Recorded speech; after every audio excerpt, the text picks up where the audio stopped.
நீ உறங்கும் பொழுதும் உனக்கு வருமானம் வரும் கலையை நீ கற்றுக்கொள்ளாவிட்டால் நீ கடைசி வரைக்கும் அடிமை ஊழியம் தான் செய்வாயின்னு வாரன் பஃபட் சொல்லியிருக்காரு.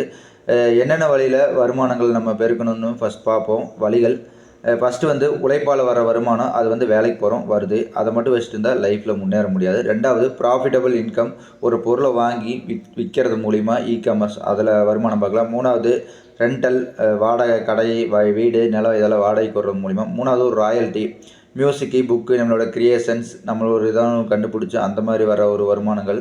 நாலாவது வந்து interest income, bond, fixed deposit, வட்டிக்கு விடுறது, அந்த மாதிரி வருமானம். நாலாவது வந்து capital gains, stock marketing, mutual funds, land, இதில் வர ஒரு வருமானம். டிவிடெண்ட் ஃபண்டு, ஐடியிலலாம் ஒர்க் பண்ணோம்னா அவங்க கம்பெனி வந்து ஷேர்ஸை வந்து டெலிவரி பண்ணுவாங்க.